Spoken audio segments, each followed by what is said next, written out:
Assalamualaikum warahmatullahi wabarakatuh. Halo teman-teman semuanya, gimana nih kabarnya? Sekarang kita mau ngobrol-ngobrol santai tentang radio MQFM. Nah, udah ada dua narasumber yang bisa kita ajak ngobrol-ngobrol santai, yang kebetulan kemarin juga udah observasi ke radio MQFM. Nah, kita langsung sapa-sapa aja yuk. Assalamualaikum. Waalaikumsalam warahmatullahi wabarakatuh. Nah, gimana nih kabarnya Kang Ihsan, Teh Julia? Gimana kabarnya hari ini? Alhamdulillah baik. Alhamdulillah kalau baik ya. Aku mau tanya dong, daripada lama-lama nih, kalian bener gak sih abis observasi ke radio MQFM? Nah iya benar, kita tuh observasi di tanggal 6 Oktober. Nah langsung ke radio MKFM-nya. Nah pas kita kesana tuh kita langsung mewawancarainya gitu. Itu HRD-nya langsung gitu loh. Ih, keren banget dong, berarti kalian bisa berhasil gitu ya buat wawancara HRD-nya gitu. Dan kelihatan banget sih kalau misalnya HRD-nya ini mau diwawancara yang punya tugas segudang, pasti humble banget. Bener nggak, Kang? Betul sekali. Nah, aku mau tahu dong, ini sejarah MKFM ini gimana sih? Nah kalau MKFM sendiri awalnya itu namanya Radio Umat ya. Nah itu sekitar tahun 1999 masih menggunakan frekuensi amplitude modulation atau AM. Nah tapi karena jangkauannya itu yang kecil dan orang juga kurang sering mendengarkan AM, nah MQFM ini merubah jangkauannya menjadi frekuensi modulation atau FM pada tanggal 1 Agustus 2001. Oh, berarti radio MQFM ini pernah jadi AM ya sebelum Iya, ke betul. FM gitu. Benar. Nah, aku juga mau tahu nih, kayak MQ ini singkatan dari apa sih? Kita tadi udah ngomongin MQ. Sebenarnya apa sih MQ ini singkatannya? Ya, MK sendiri itu dari singkatan Manajemen Kolbu yang didirikan oleh Ustadz Agim. Jadi masih satu divisi dengan Darut Tauhid gitu. Nah, untuk itunya sendiri MQ-nya itu pernah nih pas 2004 itu radionya tuh kan dari awalnya tuh frekuensinya tuh 106,5 ya. Nah, pada tahun 2004 itu diubah gitu karena ada semacam apa sih namanya? Perubahan regulasi gitu Pak. Diubah ke frekuensinya itu 102,7 FM gitu. Kemudian ada 3 lembaga gitu di MQ itu. Jadi ada yayasannya, kemudian ada koperasinya, dan juga ada MKFM-nya itu sendiri gitu. Nah, di MQ itu ada 3 pemegang saham gitu. Ada 3 pemegang saham yaitu Ustadz A. Agim sendiri, kemudian ada yang kedua ada Bapak Erick Thohir, dan juga yang ketiga itu ada Bapak Febrian kalau nggak salah namanya itu. Oh, berarti radio MKFM ini didirikan oleh Ustadz Agim ya. Kita udah tahu Iya, banget betul dong ya, banget. dakwahnya udah sangat bagus sekali gitu kan. Masya Allah sih itu. Nah, kita berarti nggak usah meragukan lagi dong radio MKFM ini gimana berkiprahnya di dalam dunia audio radionya. Sudah. Betul. Ya, keren banget nggak Keren sih? pasti itu mah. Nah tapi sebelumnya ya kita juga perlu tahu sebelum menjadi seperti sekarang MQFM tuh pernah ada di masa terpuruknya gitu loh. Di tahun 2006 mereka sampai pengen jual radionya karena kekurangan biaya. Nah seperti itulah MQFM sebelum seperti sekarang mengalami masa terpuruknya gitu. Nah, gimana tuh mereka bisa survive tuh? Nah untungnya nih pendengar MQ itu sangat loyal gitu, sangat loyal. Jadi mereka tuh gak mau gitu kan, radio ini tuh sampai dibubarkan gitu kan. Akhirnya ya udah Ustadz Agim sendiri ya udah gak mau gitu kan, sampai radio ini tuh dibubarkan. Makanya kan pas tahun itu tuh, jadi yang megang saham tuh emang Ustadz Agim sendiri gitu, belum ada Bapak Erick Thohir dan Bapak Febrian. Tapi setelah ada masalah ini gitu ya, baru ada tuh Bapak Erick Thohir masuk sahamnya tuh, dukungan.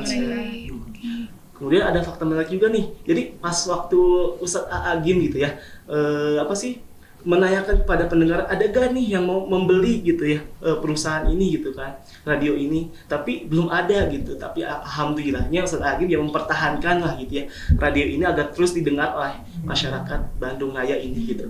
Alhamdulillah keren banget ya mereka bisa survive dari masa-masa terpuruknya. Berarti bener banget nih kekuatan relasi dengan pendengar itu penting banget sampai ada yang pemegang sahamnya juga dari para pendengar kan. Nah, MQFM ini tuh didominasi dengan program apa sih? Soalnya kayak dari tadi tuh cuma isinya tuh program keislaman, apakah memang khusus atau gimana? Nah, jadi radio MQFM ini sendiri programnya itu fokusnya pada penyiaran dan dakwah Islam. Jadi bukan radio yang hiburan ya, non hiburan berarti. Nah, jadi termasuk ke jenis program pendidikan karena merupakan penyiaran dan dakwah Islam seperti itu. Wah, berarti keren banget dong MQFM yang memang basisnya non hiburan dan cenderung kepada program pendidikan, yang juga programnya ini dikhususkan untuk umat-umat muslim nih bisa berkiprah sebesar sekarang ya.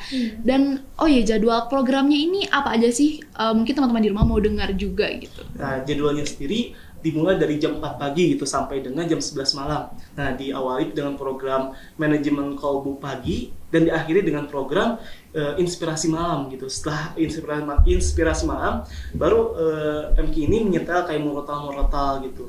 Nah, tapi nih MQ itu tidak hanya kajian saja gitu, tapi ada nih kayak nasyid-nasyid Islam gitu ya.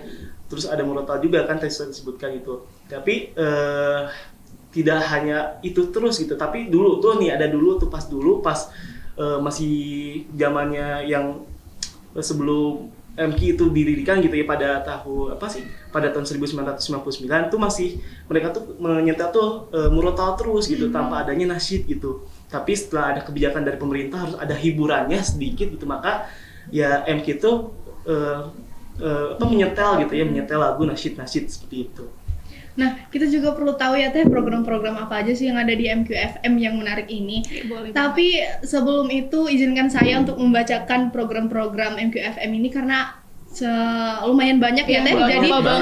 Jadi takut salah saya sebutnya gitu. Nah, jadi boleh. konten MQFM sendiri itu terdiri dari berita 20%, drama radio dan insert ada 10%, ada juga hiburannya tapi 10%, dan yang mendominasi adalah edukasi dan nilai dakwah yaitu 60%. Programnya ada program harian dan program pekanan. Program harian berupa manajemen kolbu pagi, inspirasi niaga, inspirasi keluarga, inspirasi siang. Nah, kalau di sore hari ada inspirasi sore, di maghrib ada maghrib mengaji, terus ada inspirasi malam, hikmah malam, dan program pekanan berupa kajian Asmaul Husna, Lentera Hati, MQ Sport, inspirasi siang akhir pekan, Galeri Mupos, Panggung Juara, Teras Baca MQFM, dan yang paling menarik ini bagi perempuan adalah inspirasi muslimah.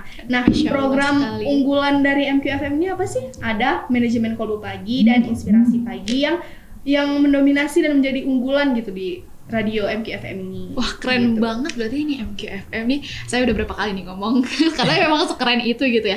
Dan banget. Program-programnya berarti memang full diisi dengan dunia-dunia keislaman gitu ya. Nah, dari tadi kita udah ngomongin pendengar-pendengar MQFM yang loyal nih. Nah, siapa aja sih sebenarnya, atau rentang usia mereka tuh berapa sih pendengarnya gitu? Karena kan jarang sekali anak-anak muda kayak kita gitu yang dengerin radio dakwah gitu kan. Nah, iya, betul sekali. Jadi untuk pendengarnya sendiri kebanyakan dari kaum muslimin gitu ya, umat muslim gitu. Jadi terfokus pada keluarga muslimnya gitu. Jadi kebanyakan pendengarnya itu keluarga muslim gitu. Kemudian untuk rentan kayak dari remajanya gitu kan, kebanyakan dari remaja itu tuh usia 25 tahun sampai dengan 35 tahun gitu. Wah, berarti ternyata keluarga muslim ini lagi semangat ya cari ilmu gitu ya untuk mensejahterakan keluarganya. Keren banget nih para pendengar MQFM. Dan juga sebenarnya aku nggak tahu sih ini boleh ditanya atau enggak, tapi kita boleh nggak sih tahu struktur atau divisi-divisi apa aja yang ada di dalam MQFM itu? Nah, boleh sih ya untuk menjadi pengetahuan pada pemirsa yang mendengar. Nah, jadi MQFM ini memiliki 3 departemen ya Teh.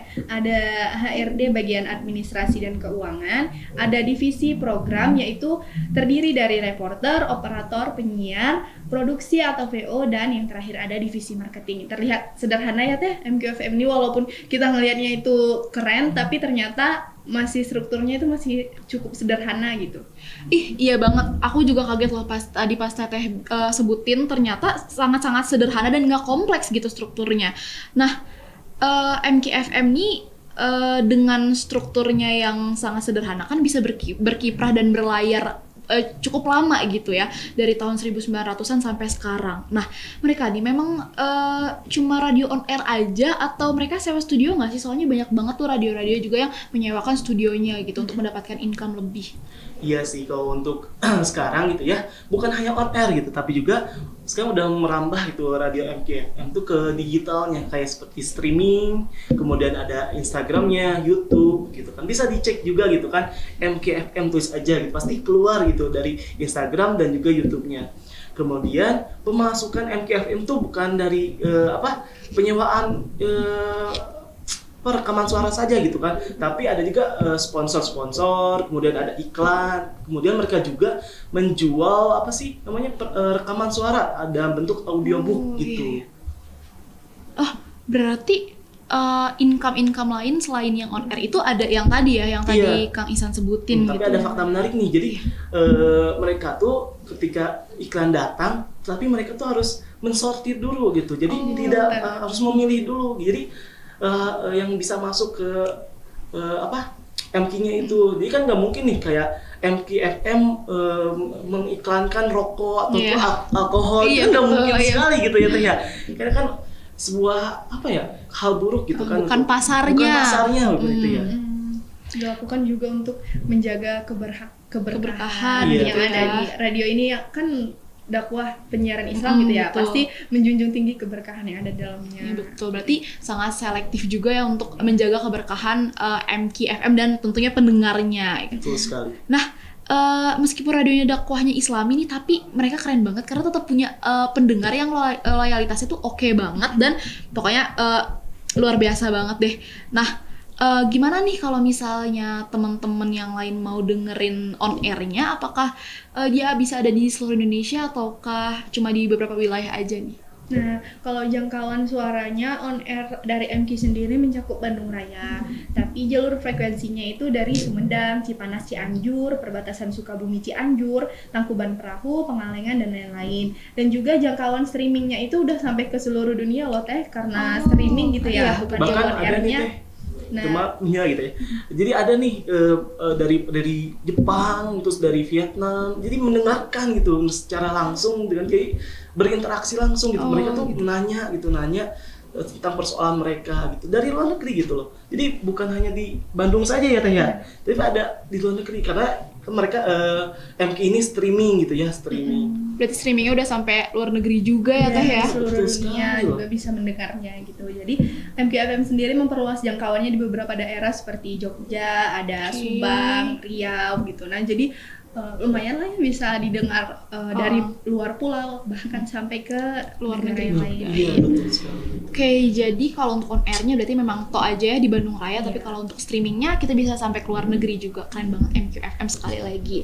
Oke, buat teman-teman di rumah yang mau dengerin on air-nya MQFM cuma bisa di jangkauan sekitaran Bandung Raya, Cianjur, dan Subang nih. Tapi tenang aja, MQFM gak cuma on air, tapi bisa juga dilihat streamingnya, bisa di YouTube, di Instagram, dan media sosial MQFM-nya yang lain.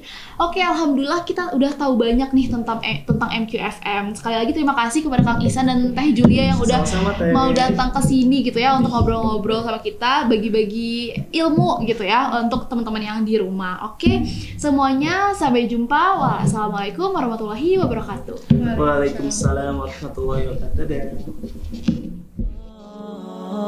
Ah